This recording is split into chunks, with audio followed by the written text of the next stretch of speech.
My son landed a $33 million business deal and kicked me out. I don't need a poor mother dragging me down. I packed my bags in silence. 3 days later, he walked into the boardroom to shake hands with the mysterious investor. When he saw me sitting at the head of the table, he dropped his glass. I'm glad to have you here. Follow my story until the end, and comment the city you're watching from, so I can see how far my story has reached. The champagne bubbles caught the afternoon light streaming through Seth's penthouse windows, each tiny sphere rising like my hopes used to before they burst. I watched my son pour himself another glass, his movements sharp with excitement as he paced across the marble floor I had never been able to afford for him growing up.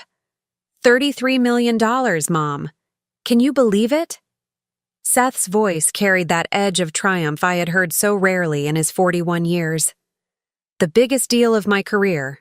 Hell, the biggest deal anyone in my field has ever landed. I sat on the edge of his leather sofa, my hands folded in my lap, watching him celebrate. At 63, I had learned to measure my reactions carefully. Too much enthusiasm, and I would seem desperate for his attention. Too little, and I would appear unsupportive. Today, I had chosen quiet pride. I'm so proud of you, sweetheart, I said softly.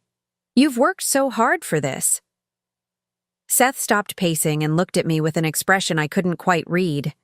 His dark hair was perfectly styled. His suit probably cost more than I spent on groceries in 3 months, and his smile had that polished quality that came with success. But there was something else in his eyes, something cold. That's actually what I wanted to talk to you about, Mom. He set down his glass and walked to the window, his back to me. This deal changes everything. My whole life is different now. I'm going to be moving in different circles, meeting different people. The way he said different people made my stomach tighten. I had heard that tone before, years ago, when he was embarrassed to bring friends home to our small apartment. I'm happy you're successful, Seth. You deserve it. He turned around, and I saw it clearly now. The look I had hoped never to see again. Shame. He was ashamed of me. The thing is, Mom, I need to think about my image now, my brand. Miranda and I are talking about getting engaged, and she comes from a very established family. Old money, you know? Connections that matter. Miranda, his girlfriend of 8 months with her designer handbags and her habit of looking through me like I was furniture.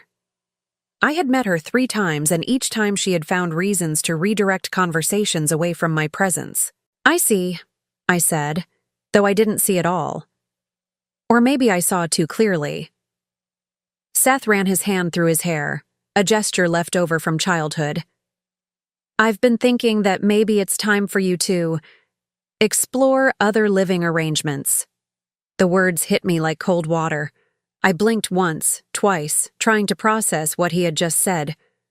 Other living arrangements? You've been staying in the guest room for 6 months now since you had to sell your place. It was supposed to be temporary, remember? His voice took on that patient tone he used when explaining things to clients. I think it would be better for both of us if you found your own place again. I thought about the apartment I had sold to help him with the down payment on this penthouse. The apartment where I had raised him alone after his father died, where I had worked late into the night at 3 different jobs to pay for his school clothes, his sports equipment, his college applications. Seth, I don't understand. Is this about Miranda? He let out a short laugh that held no humor. This isn't about anyone else, Mom. This is about me building a life that reflects who I am now. I can't have you here, constantly reminding everyone of where I came from. Where he came from. As if poverty were a disease he had finally been cured of. I sacrificed everything for your success, I said quietly. Everything I had, I gave to you. And I'm grateful for that, he said, but his tone suggested otherwise. But I can't keep carrying that burden. I can't keep being responsible for decisions you made 20 years ago. Decisions I made, like choosing to work double shifts instead of remarrying for financial security, like selling my mother's jewelry to pay for his textbooks. Like mortgaging our house so he could attend the college that gave him the connections he now treasured more than the woman who had made them possible.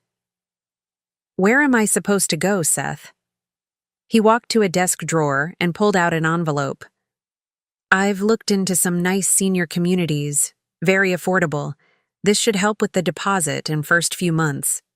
He held out the envelope like it was a severance package. Inside, I could see the corner of a check.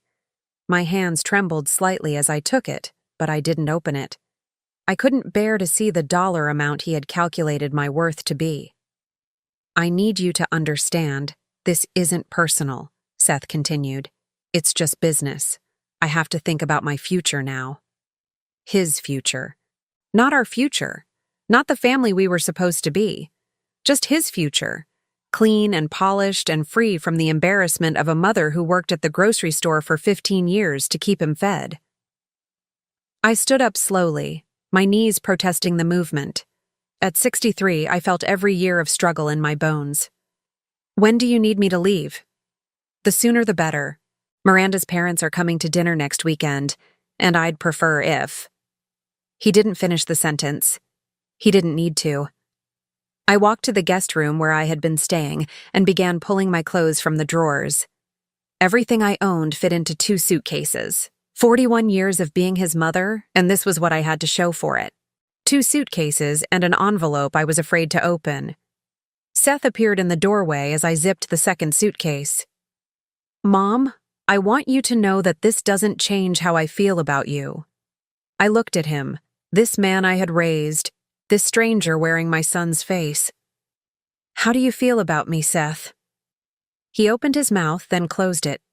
The silence stretched between us like a canyon I knew we would never cross again. I love you, he said finally, but the words sounded hollow even to him. I nodded and picked up my suitcases. They weren't heavy. Nothing I owned was heavy anymore. I had learned to travel light years ago. At the door, I turned back one last time. Seth was already back at the window, champagne in hand, staring out at the city that had claimed him completely. Goodbye, Seth. He didn't turn around. As I waited for the elevator, I thought about all the nights I had sat beside his bed when he had nightmares, all the times I had told him he could be anything he wanted to be. I had been right. He could be anything, including someone who would throw away his own mother like an outdated piece of furniture. The elevator doors opened, and I stepped inside, my reflection staring back at me from the polished walls. I looked older than 63. I looked tired. But as the doors closed and I began my descent, something shifted inside me. For 41 years, I had lived for Seth's approval, Seth's success, Seth's happiness. Now, for the first time in decades, I would live for someone else entirely. Myself. The lobby was empty except for the doorman, who nodded politely as I wheeled my suitcases toward the exit. Outside, the Chicago afternoon was crisp and clear. I had nowhere to go, no one waiting for me, no plan beyond the next hour. But I wasn't afraid anymore. Fear was something I had left upstairs, along with everything else I had given to an ungrateful son. I had work to do. The motel room smelled like disinfectant and broken dreams. I sat on the edge of the bed, still holding the unopened envelope Seth had given me, watching the numbers on the digital clock blur through my tears. 9:47 p.m. Exactly 12 hours since my son had decided I was no longer worthy of his new life. Finally, I tore open the envelope. $5,000. The check was signed in his confident handwriting, the same handwriting I had helped him practice for his college applications. $5,000. Less than I had spent on his senior year of high school alone. I set the check aside and opened my purse, pulling out the small photo album I always carried. The pictures were old, some of them faded, but they told the story Seth had chosen to forget. There was Seth at 5 years old, gap-toothed and grinning, holding up a drawing he had made me for Mother's Day. World's best mom, it said in crayon letters I had taught him to write. I remembered that day clearly because it was the same day I had gotten my second job cleaning offices at night. I turned the page. Seth at 8, wearing his first suit for the school talent show. The suit had cost me 2 weeks of grocery money, but I had wanted him to look as good as the other children. In the background of the photo, you could see our tiny apartment, the one with the leaky ceiling and the radiator that clanged all winter. Another page. Seth at 12, hugging me after his middle school graduation. I was wearing my uniform from the diner where I worked the breakfast shift. My hair was pulled back in a ponytail, and there were flour stains on my apron. But I was smiling like I had just won the lottery, because in many ways, I had. Seth had made honor roll that year, and the guidance counselor said he had a real chance at college scholarships. The memories came flooding back then, unstoppable as spring rain. I was 22 when Seth was born, married to David for barely 3 years. David worked construction, and I was a secretary at a small accounting firm. We weren't rich, but we were happy. We had plans. David was going to start his own contracting business. I was going to go back to school and get my teaching degree. Seth was going to grow up in a house with a yard and a dog and 2 parents who loved him. Then, David died. A scaffolding collapse on a job site when Seth was only 2 years old. The insurance settlement was $20,000, enough to bury my husband and keep us afloat for exactly 4 months. I remembered sitting at the kitchen table with bills spread out like tarot cards, each one predicting a different kind of disaster. The rent was $650 a month. Daycare was another $400. Groceries, utilities, clothes for a growing boy who seemed to outgrow everything every 3 months. I had 2 choices: remarry quickly to someone who could support us, or figure out how to do it myself. I chose myself. The first job was at Miller's Grocery, stocking shelves and working the register. $7 an hour, 30 hours a week, because they wouldn't give anyone full-time and have to pay benefits. The second job was cleaning the offices at Hartwell & Associates law firm. $5 an hour, 4 nights a week, from 11 p.m. to 3 a.m. I would work at the grocery store during the day while Seth was at school, pick him up, make him dinner, help him with homework, read him a story and tuck him into bed. Then I would drive to the law offices and clean until 3 in the morning, catch a few hours of sleep, and start all over again. Weekends, I picked up whatever shifts I could get. Catering events, cleaning houses, even a brief stint working at a flower shop during Valentine's Day and Mother's Day rushes. Seth never knew about the night job. As far as he was concerned, Mommy worked at the grocery store and was just really tired in the mornings. He never questioned why I always fell asleep during his Saturday morning cartoons, or why I sometimes forgot to pack his lunch and had to give him money for the cafeteria instead. When Seth was 7, I found the third job. Data entry work I could do from home after he went to bed. 35 cents per entry, and if I could type fast enough and stay awake long enough, I could make an extra $150 a week. I remember one night, Seth must have been 8 or 9, he got up to use the bathroom and found me at the kitchen table, surrounded by invoices and receipts, typing numbers into a computer I had bought secondhand for $50. "What are you doing, Mommy?" "Just some work, baby. Go back to bed." "Are we poor?" The question hit me like a physical blow. I looked at my son, standing there in pajamas I had bought at the thrift store, his hair sticking up the way it always did when he slept. "No, sweetheart, we're not poor. We just have to be careful with our money. Jimmy's mom doesn't work at night. Jimmy's mom has Jimmy's dad to help her. We just have to work a little harder, that's all." He nodded, accepting this explanation the way children do, and went back to bed. I sat at that table until dawn, typing numbers and crying quietly so I wouldn't wake him. The photograph album fell open to a page I had almost forgotten. Seth at 16, standing next to his first car. It wasn't much, a 10-year-old Honda with a dent in the passenger door and a radio that only picked up AM stations. But it was his, and he was grinning like he had just been handed the keys to a Ferrari. What Seth never knew was how I had afforded that car. 3 months before his 16th birthday, my grandmother Evelyn had passed away. Grandma Evelyn, who had raised 6 children during the Depression, who had saved every penny and invested wisely, who had never trusted banks or the stock market, but had somehow managed to accumulate a small fortune through careful planning and stubborn frugality. The lawyer who handled her estate was kind but efficient. "Your grandmother left you $200,000, he had said, sliding the papers across his desk. She was very specific about who should receive what. She wanted you to have this because, and I quote, Judith understands the value of hard work and sacrifice. $200,000. More money than I had ever seen in my life. More than enough to pay off our debts, buy a real house, maybe even quit one of my jobs. But I didn't touch it. Not right away. Instead, I took $5,000 and bought Seth his car. Another $10,000 went into a college fund. The rest I invested, quietly and carefully, using the financial knowledge I had picked up from my years of data entry work and my conversations with the lawyers whose offices I cleaned. I bought stocks in companies I understood, companies that made things people needed, groceries, utilities, basic services, nothing flashy, nothing risky, just solid, dependable investments that would grow slowly and steadily over time. Seth thought the car came from my savings. He thought his college fund came from my extra shifts at the grocery store. He never questioned how a woman who worked retail could afford to send him to Northwestern University, one of the most expensive schools in the country.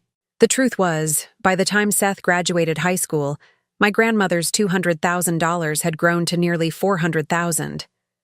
But I kept working my jobs, kept living in our small apartment, kept letting Seth believe that his success came from my sacrifice alone. Because in many ways, it did. I turned to the last page of the photo album. Seth at his college graduation, wearing his cap and gown, his arm around my shoulders.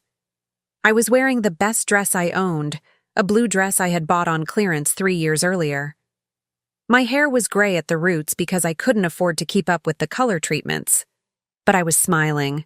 God, I was smiling so wide it hurt my face. Because my son had graduated magna cum laude from one of the best schools in the country. Because he had job offers from 3 different firms. Because everything I had worked for, everything I had sacrificed for, had finally paid off.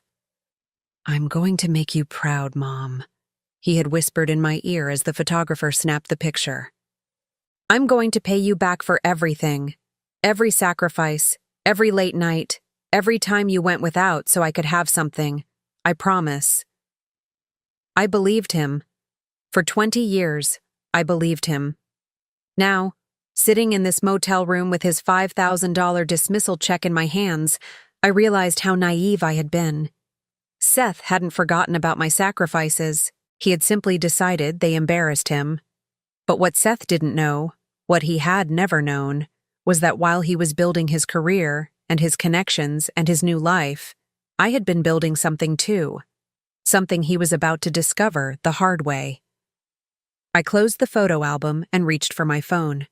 There were calls to make, arrangements to put in place. For 20 years, I had been content to remain in the shadows, to let Seth shine while I stayed invisible. Tomorrow, that was going to change. 3 days had passed since I packed my life into 2 suitcases and walked out of Seth's penthouse. 3 days since he had looked me in the eye and told me I was a burden he could no longer carry. I should have been devastated. I should have been calling him, begging for forgiveness, pleading for another chance. Instead, I was sitting in a corner booth at Morrison's Deli, sipping coffee and watching my son through the window of the building across the street. From my vantage point, I could see directly into his office on the 15th floor. He was pacing again, phone pressed to his ear, his free hand gesturing wildly the way it always did when he was frustrated. I had been watching him for 2 hours now, and his frustration was growing by the minute. My own phone buzzed with a text message. "Phase 1 complete. Waiting for your signal." I smiled and typed back a single word. "Proceed." What Seth didn't know, what he couldn't possibly know, was that I had been preparing for this moment for longer than he had been planning his betrayal. While he was building his career on the foundation I had provided, I had been building something much more substantial, something he was about to encounter firsthand. I took another sip of my coffee and watched as Seth slammed his phone down on his desk. Even from 15 floors below and across the street, I could see his shoulders tense with anger. I knew that body language. I had seen it as a child when he couldn't solve a math problem, as a teenager when he couldn't get a girl to notice him, as a young man when his job applications were rejected. But this time, I wasn't there to solve his problem for him. My phone rang. I glanced at the caller ID and smiled before answering. "Mrs. Patterson, how lovely to hear from you." "Ms. Holloway, I have an update on the situation. Mr. Brennan's office has been trying to reach our mysterious investor all morning. They're becoming quite agitated." "I imagine they are. What exactly are they saying?" "Well, according to my contact in their building, Mr. Brennan has called the investment firm 6 times in the past hour. Each time he's been told that the principal investor wishes to remain anonymous until the contract signing. He's demanding a meeting, insisting he needs to know who he's dealing with."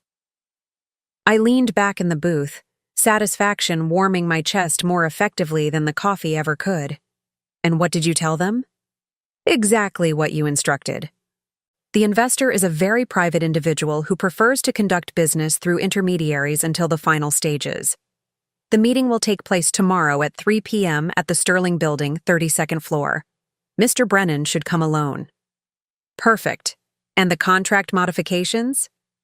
"All in place. The additional clauses you requested have been integrated seamlessly.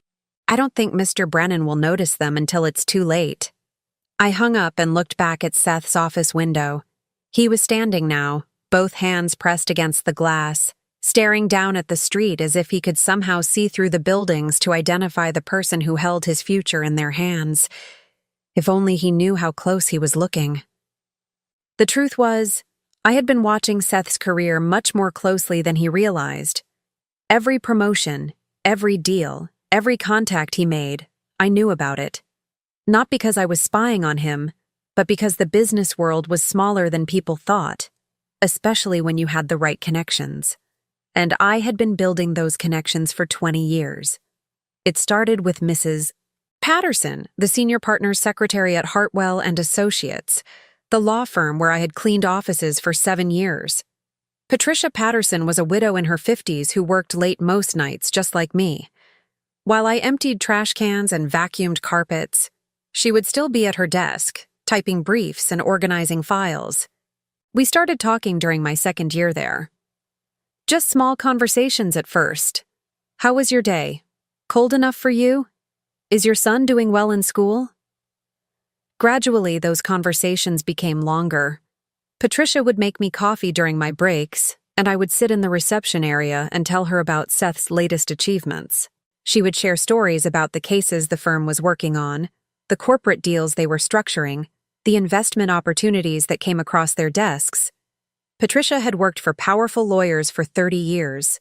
She knew everyone worth knowing in Chicago's business community. More importantly, she understood how money moved, how deals were made, how power was accumulated and wielded. "You're smarter than you give yourself credit for, Judith," she told me one night as I was finishing up the conference room. "You understand numbers better than half the junior associates here. You just never had the opportunity to use that understanding." She was right. All those years of data entry, of tracking expenses and managing budgets on $28,000 a year had taught me things that business school couldn't. I knew what money was really worth because I had lived without it. When my grandmother's inheritance gave me my first real capital, Patricia helped me understand how to invest it properly.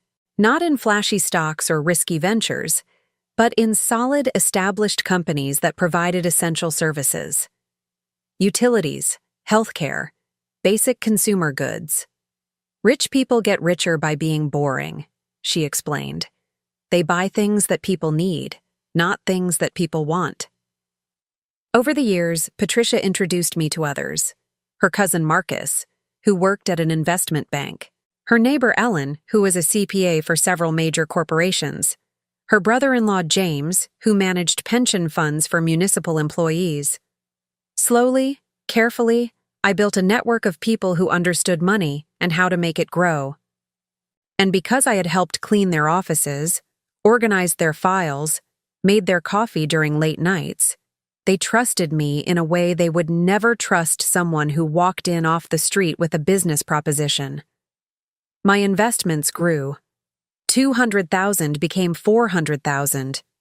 400,000 became 800,000. By the time Seth graduated college, I had quietly accumulated over $1.2 million, but I still worked at the grocery store. I still lived in our small apartment. I still let Seth believe that his college fund came from my overtime shifts and careful budgeting. Because I wanted him to understand the value of hard work. I wanted him to appreciate what we had built together. I wanted him to remember where he came from so he would never look down on others who were still climbing. I had failed completely, but my investments had not failed. Over 20 years, that initial $200,000 had grown to over $85 million. I owned significant stakes in 14 different companies, including 3 that Seth's own firm regularly did business with. I was, by any reasonable definition, wealthy. Not rich in the flashy, obvious way that Seth admired in Miranda's family. Rich in the quiet, invisible way that real power accumulated over time. And now it was time to use that power. My phone buzzed with another message. This one was from Marcus, Patricia's cousin at the investment bank. Target has been calling all day asking about Meridian Holdings. Getting desperate. Claims he needs to know who he's dealing with before tomorrow's meeting. I typed back, "Let him sweat. Any man who throws away his own mother to impress his girlfriend deserves whatever anxiety he can get." Meridian Holdings was my primary investment vehicle, a shell company I had established years ago to manage my portfolio. On paper, it was owned by a consortium of anonymous investors operating through numbered accounts and legal trusts. In reality, it was just me, operating through the network of professionals Patricia had helped me build. Seth had no idea he was dealing with his own mother. How could he? As far as he knew, I was a 63-year-old woman living in a motel room on his $5,000 severance payment. Which, by the way, I had not cashed. The check was still sitting on the nightstand in my motel room, a reminder of exactly how much my son thought I was worth. Tomorrow, he would discover his mistake. I gathered my things and left the deli, walking slowly down the street toward the parking garage where I kept my car. It wasn't much to look at, a 7-year-old Toyota Camry with a small scratch on the passenger door. But it was paid for, and it got me where I needed to go. As I drove back to the motel, I thought about tomorrow's meeting. I had planned every detail carefully. The Sterling Building was one of the most prestigious office towers in Chicago, the kind of place where Seth would expect to meet serious investors. The 32nd floor conference room had floor-to-ceiling windows with a view of the entire city. It was the perfect stage for the performance of a lifetime. My phone rang as I pulled into the motel parking lot. The caller ID showed Seth's number. I stared at it for a long moment before letting it go to voicemail. 5 minutes later, I listened to the message. "Mom, it's Seth. Listen, I know things were tense when you left, but I wanted to check and make sure you're okay. I've been thinking about our conversation and maybe I was a little harsh. Give me a call when you get this." A little harsh. That was how he described throwing his own mother out of his house because she embarrassed him. I deleted the message and walked into my motel room. On the desk was a stack of documents Patricia had prepared for tomorrow's meeting. The contract was 47 pages long, filled with legal language that would take Seth's lawyers weeks to fully understand. Hidden in the middle of page 32 was a clause that gave the investor the right to withdraw from the deal for any reason within 72 hours of signing, with full forfeiture of any fees or deposits paid by the other party. Seth would never see it coming. I poured myself a glass of wine and sat on the edge of the bed, looking out the window at the city lights. Somewhere out there, my son was probably having dinner with Miranda, celebrating his big deal, making plans for their bright future together. He had no idea that tomorrow would change everything, for both of us. I arrived at the Sterling building at 2:30 p.m., 90 minutes before Seth was scheduled to meet the mysterious investor who would change his life forever. The elevator carried me silently to the 32nd floor, where Patricia was waiting in the reception area, looking every inch the professional executive assistant she had pretended to be for the past 3 weeks.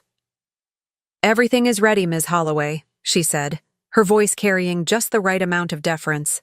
"The conference room is prepared and security has been briefed. Mr. Brennan should arrive at exactly 3 o'clock. I nodded and walked into the conference room that would serve as the stage for my son's education. The space was impressive, all polished mahogany and floor-to-ceiling windows that offered a panoramic view of Chicago. The conference table could seat 20 people, but today it would host only 2. At one end of the table sat a leather portfolio containing the contract that Seth believed would secure his future. At the other end, I placed my own folder, containing documents that would reveal the true scope of my hidden empire. I had dressed carefully for this meeting. A charcoal gray suit that cost more than Seth's monthly grocery budget, tailored specifically for my figure by a seamstress who catered to Chicago's wealthiest women. My hair had been styled by the same salon that served Miranda's mother. My jewelry was understated but unmistakably expensive, the kind of pieces that whispered wealth rather than shouting it. I looked like money, old money, the kind of money that Seth had always envied but never understood. Patricia knocked softly on the conference room door. "Ms. Holloway, Mr. Brennan has arrived. Shall I show him in?" "Give me 2 more minutes, then send him up." I walked to the windows and looked down at the street 32 floors below. Cars moved like toys, people walked like ants, and somewhere among them was the life I had left behind 3 days ago. The life of a woman who lived quietly, worked humbly, and loved a son who was ashamed of her existence. That woman was gone forever. I heard the elevator ding in the distance, followed by the sound of footsteps approaching the conference room. My heart began to beat faster, not with nervousness, but with anticipation. For 20 years, I had been invisible to my son except when he needed something from me. Today, he would see me clearly for the first time in his adult life. The conference room door opened, and Patricia's voice carried in from the hallway. "Mr. Brennan, if you'll just have a seat, the investor will be with you momentarily." "Thank you," Seth replied, and I could hear the confidence in his voice. He thought he was walking into a routine business meeting, the kind he had handled dozens of times before. He had no idea he was about to confront the consequences of every cruel word he had spoken 3 days ago. I turned away from the windows and faced the door, my hands folded calmly at my sides. I had rehearsed this moment in my mind countless times, but nothing had prepared me for the reality of seeing Seth walk through that door. He looked exactly as he had 3 days ago when he had dismissed me from his life. Perfectly styled hair, expensive suit, confident posture. He was carrying the same leather briefcase I had bought him for his college graduation, though he had probably forgotten where it came from. Seth stepped into the conference room, and his eyes immediately went to the windows, taking in the impressive view. Then his gaze swept across the room, noting the expensive furnishings and the formal setup. Finally, his eyes found me standing at the far end of the table. For a moment, he simply stared.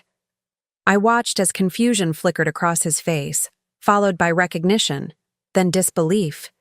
His confident expression cracked like ice under pressure. "Mom?" The word came out as barely a whisper. I didn't respond immediately.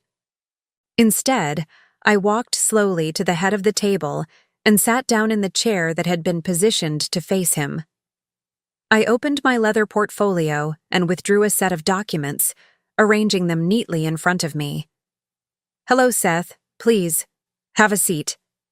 He remained frozen in the doorway, his mouth slightly open, his briefcase hanging forgotten in his right hand. I could see him struggling to process what he was seeing, to reconcile the image of his poor, embarrassing mother with the woman sitting in this expensive conference room, dressed like she belonged here. "I don't understand," he said finally. "What are you doing here?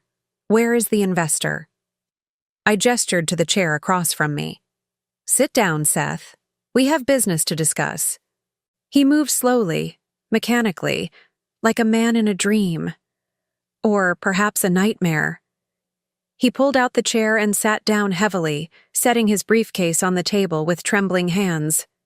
"You're the investor," he said, and it wasn't a question. The reality was dawning on him piece by piece. "I am the primary stakeholder in Meridian Holdings, yes. The company that has offered you a $33 million contract." I leaned back in my chair, studying his face. "Though I suspect you're having some difficulty understanding how that's possible." Seth's jaw worked soundlessly for several seconds before he managed to speak. "How?" It was a simple question with a complicated answer. How does a woman who worked at a grocery store accumulate enough wealth to fund multi-million-dollar business deals? How does someone's discarded mother transform into the kind of investor he had been desperate to impress? 20 years ago, your great-grandmother left me an inheritance," I began, my voice calm and steady.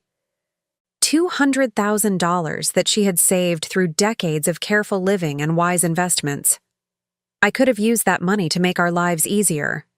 I could have quit my night job, bought us a better apartment, given you the kind of childhood your friends had. Seth's face had gone pale.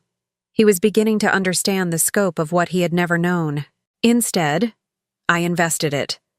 Quietly, carefully, with the help of professionals who understood how to make money grow. While you were in high school, worrying about college applications, my portfolio was generating returns that could have paid for any university in the country. While you were in college, struggling with student loans I could have covered without touching the principal, my investments were doubling and tripling in value. I slid a document across the table to him. It was a portfolio statement dated 1 month ago, showing assets totaling $87.4 million. Seth's hands shook as he picked up the paper.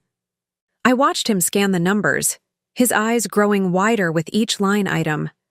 Stocks, bonds, real estate holdings, private equity investments, a diversified portfolio that any wealth manager would envy. "This is impossible," he whispered. "On the contrary, it's quite real, and it represents only my liquid assets. The real estate holdings alone are worth another $43 million. Seth looked up at me, and for the first time since he was a child, I saw fear in his eyes. Not fear of physical harm, but fear of a reality he couldn't control or understand. "Why didn't you tell me?" It was the wrong question, and we both knew it. The right question was why I had let him believe I was poor when I could have lived like royalty. Why I had continued working menial jobs when I could have hired other people to work for me. Why I had allowed him to treat me like a burden when I had the power to destroy his career with a single phone call. "Because I wanted you to understand the value of hard work," I said. "I wanted you to build your own character, your own strength, your own appreciation for what we had accomplished together. I wanted you to become the kind of man who would never throw away his own mother because she embarrassed him." The words hung in the air between us like a sword. Seth's face crumpled, and for a moment I saw the child he had once been, the little boy who used to climb into my bed during thunderstorms and tell me I was the best mother in the world. But that child was gone. The man sitting across from me had made his choices. "Mom, I'm sorry. I was wrong. I was so wrong." His voice was thick with tears he was trying not to shed. "I don't know what I was thinking. Miranda, the pressure, the whole lifestyle I thought I needed to maintain. None of it matters. You're my mother. You're all I have left." I studied his face, looking for any sign that his remorse was genuine and not simply a reaction to discovering my wealth. But even if his regret was real, even if he truly understood the magnitude of his mistake, it was too late. "You're right, Seth. You don't know what you were thinking. Because if you had been thinking at all, you would have realized that the woman who raised you alone, who worked 3 jobs to pay for your education, who sacrificed everything to give you opportunities she never had, didn't suddenly become worthless the moment you achieved success. I reached across the table and took back the portfolio statement. This contract you're so eager to sign. It contains clauses that would allow me to withdraw my investment at any time within the first 72 hours, with full forfeiture of any deposits or fees you've already spent. Seth's face went white. You wouldn't. Wouldn't I? I stood up and walked back to the windows, looking out at the city that had witnessed both my struggles and my triumphs. You threw me out of your home like garbage, Seth. You told me I was a burden you could no longer carry. You offered me $5,000 as if that could somehow compensate for 41 years of unconditional love. I turned back to face him. What makes you think I owe you anything now?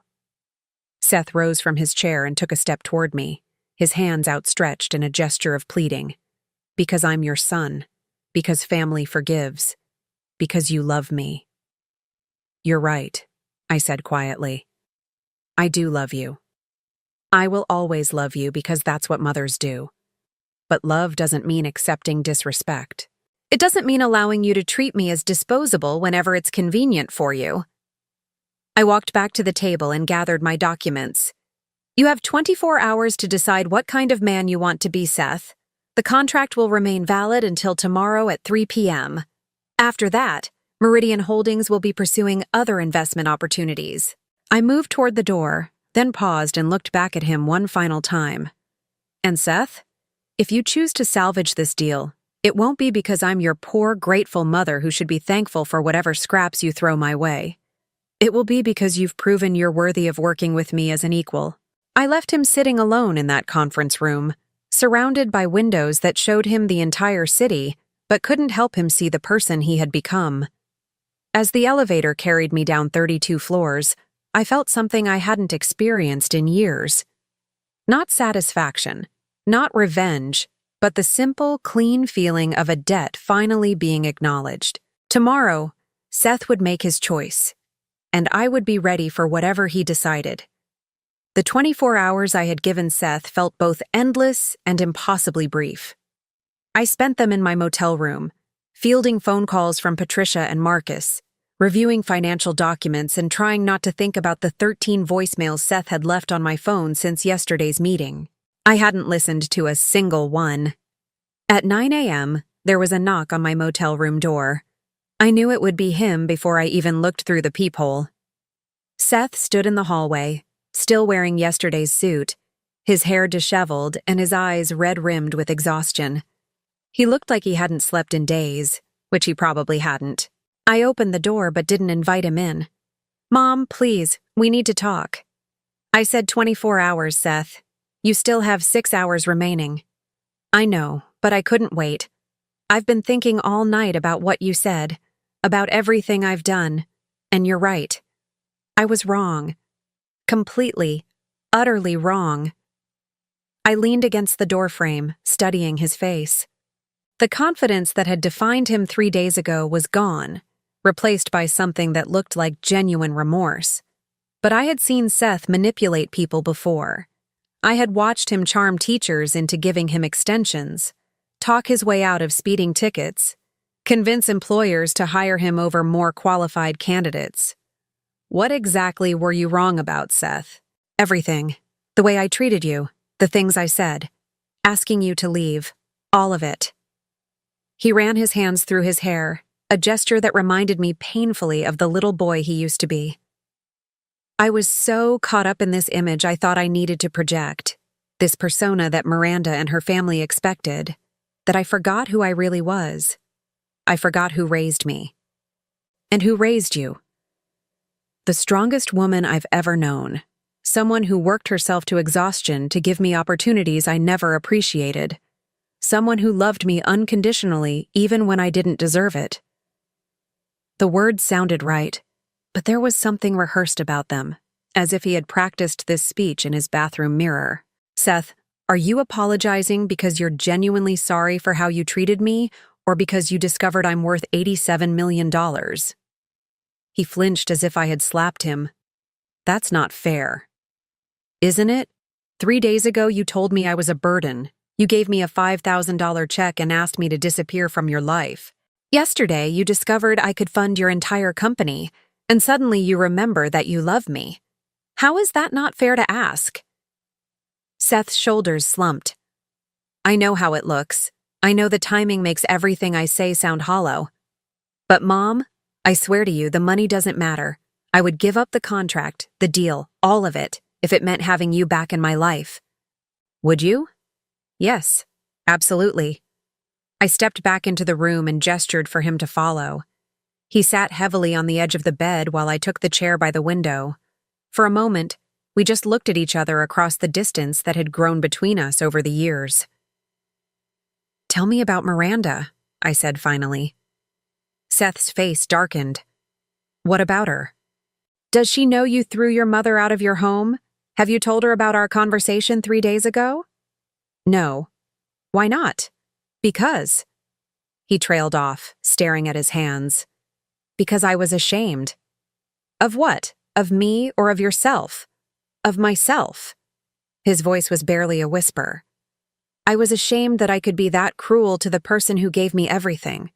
I felt a small crack in the wall I had built around my heart, but I forced myself to remain objective. Words were easy. Seth had always been good with words. What mattered were actions. If the money truly doesn't matter to you, then you won't mind if I withdraw from the deal. Seth's head snapped up, panic flashing in his eyes. What? You said you would give up the contract if it meant having me back in your life. So let's test that. I'll cancel the deal, walk away from the investment, and you can prove that your apology has nothing to do with my bank account. Mom, no. You don't understand. It's not just about the money. This deal, it's my reputation, my career. If I lose this contract, especially under mysterious circumstances, no one in the industry will ever trust me again. I'll be finished. There it was. The truth underneath all his pretty words. He wasn't sorry for hurting me. He was sorry for the consequences of hurting me. So, your career is more important than proving your love for me? That's not what I meant. Then what did you mean, Seth? Because from where I'm sitting, it sounds like you want both. You want my forgiveness for treating me like garbage, and you want my money to secure your future. You want to have your cake and eat it too. Seth stood up and began pacing the small room, his agitation growing with each step. This is impossible. You're asking me to choose between my career and my family. No, Seth. You already made that choice. 3 days ago, when you decided your career was more important than your mother. I'm simply asking you to live with the consequences. He stopped pacing and turned to face me, his expression desperate. What do you want from me? Tell me what to do, and I'll do it. Anything. I want you to understand that relationships have value beyond what they can provide for you. I want you to realize that the people who love you aren't disposable when they become inconvenient. I want you to become the kind of man who would never throw away his family to impress strangers. I can change. I will change. Words, Seth. Just words. Then tell me what actions you need to see. Give me a way to prove this to you. I stood up and walked to the window, looking out at the parking lot where my modest Toyota sat next to Seth's expensive BMW. The contrast said everything about the different paths our lives had taken. 3 months, I said finally. What? If you truly want my forgiveness, if you genuinely want to rebuild our relationship, then you'll do it without the safety net of my money. Take the next 3 months and show me who you really are when everything is on the line. Seth's face went pale. Mom, I can't survive 3 months without this contract. I've already made commitments, signed preliminary agreements. If this deal falls through, I'll lose everything. The same way I lost everything when your father died, and I had to figure out how to survive with a 2-year-old son and no support system. That's different. How? Because you didn't have a choice. I do. I turned away from the window and looked at him directly. You're right. You do have a choice. You can choose to be the kind of man who faces his challenges with dignity and strength, the way I taught you. Or you can choose to be the kind of man who only values relationships when they benefit him financially. And if I choose the first option, if I walk away from the deal and try to rebuild my career from scratch, then in 3 months, if you've shown me that you understand what family really means, I'll consider funding whatever venture you want to pursue. But it will be as partners, not as a mother bailing out her ungrateful son. Seth was quiet for a long time, weighing his options. I could see the calculations happening behind his eyes. The safe choice was to try to manipulate me into maintaining the current deal. The risky choice was to trust that I would honor my word in 3 months. And if I refuse? If I try to hold you to the original contract? Then you'll discover exactly how ironclad those withdrawal clauses really are, and you'll never see me again. The silence stretched between us like a chasm. Finally, Seth nodded slowly. 3 months. 3 months, I confirmed. He moved toward the door, then stopped and turned back to me. Mom, I need you to know that I do love you. I know I haven't shown it, and I know my actions speak louder than my words, but you are the most important person in my life. You always have been. I felt tears threaten for the first time since this whole ordeal began, but I blinked them back. Then prove it, Seth. Not with words this time. Prove it. After he left, I called Patricia and instructed her to begin the contract withdrawal process. By the end of the business day, Meridian Holdings would officially pull out of the deal, citing concerns about the client's long-term financial stability. Seth would be devastated. His reputation would take a hit. Some people might question his judgment or his business acumen. But for the first time in his adult life, he would have to succeed or fail based entirely on his own merits. No safety net provided by his mother's secret wealth. No shortcuts funded by sacrifices he had never acknowledged. If he could find his way back to the man I had tried to raise him to be, then maybe, just maybe, we could find our way back to each other. If not, then at least I would know I had given him every opportunity to choose love over greed, family over status, character over convenience. The next 3 months would tell me everything I needed to know about who my son really was, and they would tell Seth everything he needed to know about the true cost of taking family for granted. 3 months and 2 weeks had passed since I gave Seth his ultimatum. 3 months since I had withdrawn from his deal and forced him to confront the consequences of his choices. 3 months since I had seen or spoken to my son. I was sitting in my new office, a modest space in a downtown Chicago building that housed my legitimate business ventures, when Patricia knocked on the door. In the months since our boardroom revelation, she had transitioned from secret assistant to full-time operations manager for my investment portfolio. Ms. Holloway, I think you need to see this. She handed me a newspaper folded to the business section. The headline read, "Local entrepreneur overcomes major setback, lands new contracts through innovative approach." My breath caught as I saw Seth's photo accompanying the article. He looked different, thinner, more serious. But there was something in his eyes that I hadn't seen in years. Determination, maybe, or humility. I read the article carefully. After losing his $33 million deal, Seth had been forced to downsize his operation significantly. He had moved from his expensive penthouse to a modest 2-bedroom apartment. He had let go of most of his staff and taken on smaller, less prestigious clients, but instead of giving up, he had done something unexpected. He had started volunteering his business expertise at a nonprofit organization that helped low-income entrepreneurs start their own companies. The article quoted several people he had helped, describing how his guidance had transformed their struggling ventures into successful small businesses. More importantly, 3 of Chicago's most respected business leaders had noticed his work with the nonprofit and had quietly begun funneling contracts his way. Not huge deals, but solid, respectable work that was slowly rebuilding his reputation. The article ended with a quote from Seth that made my hands tremble.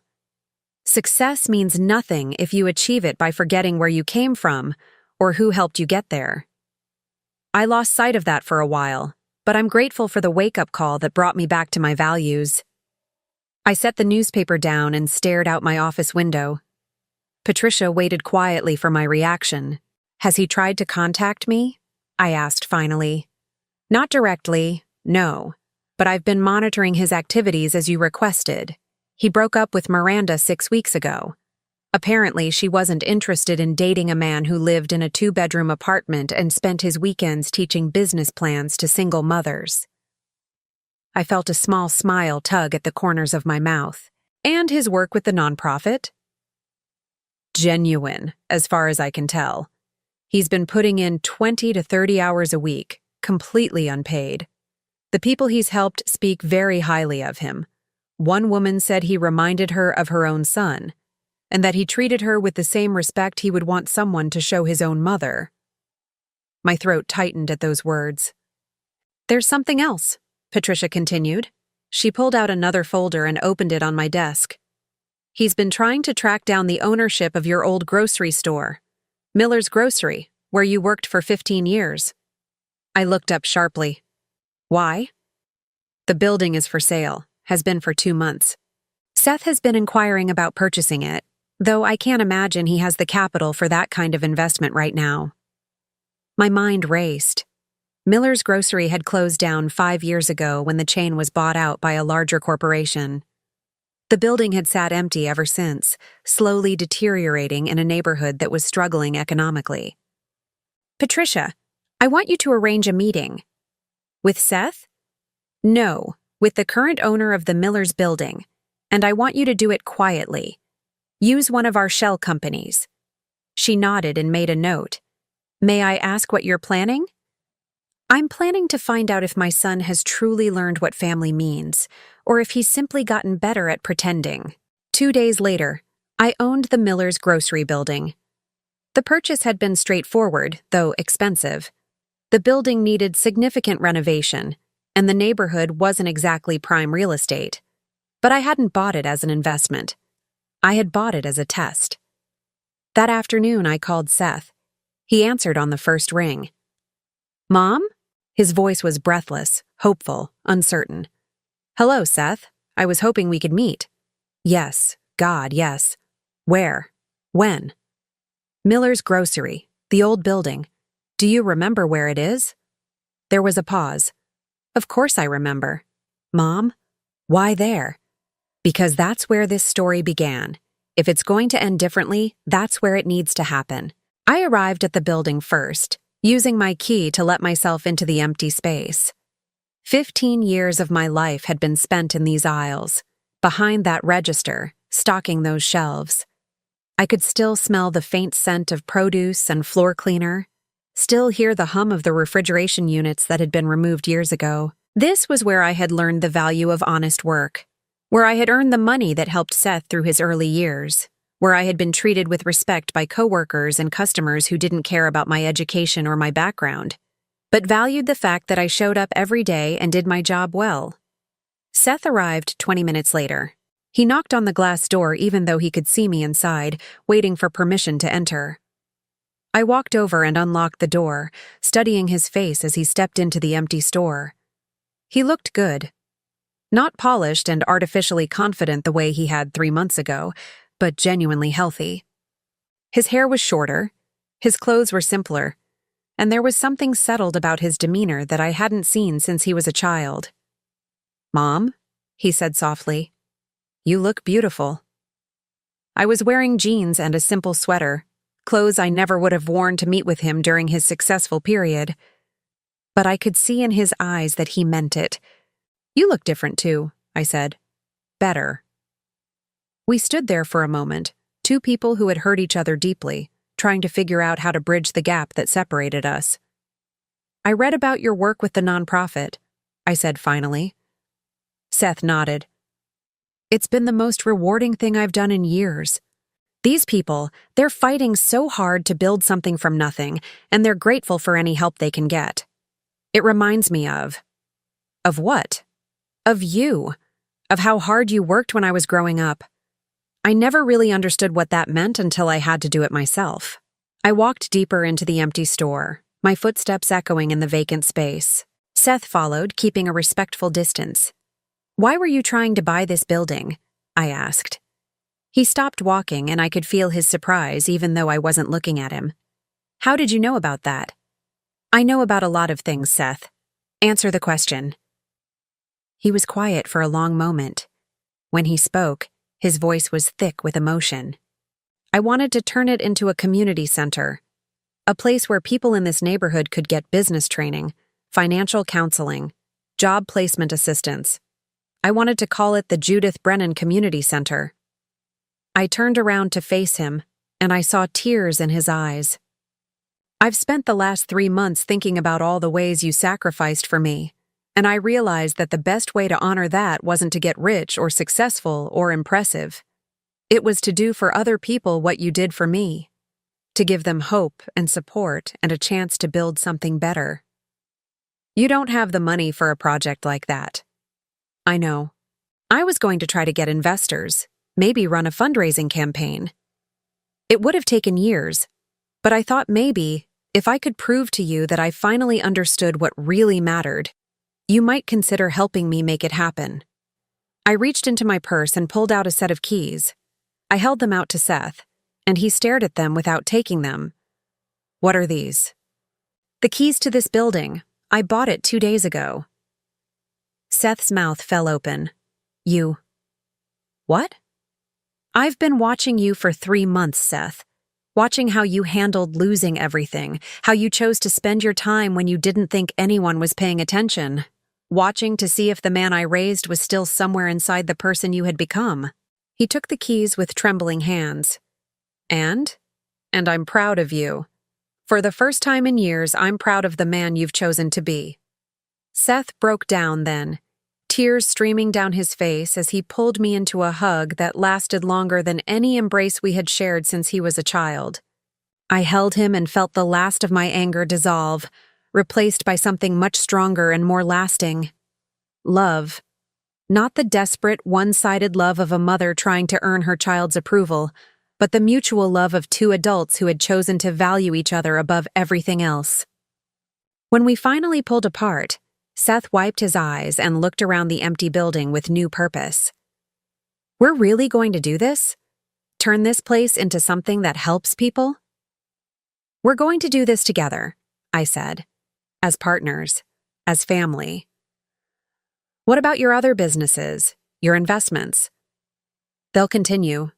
In fact, I've been thinking about expanding into more socially conscious investments, companies that prioritize their workers, that give back to their communities. The Judith Brennan Community Center could be the flagship project for a new kind of empire."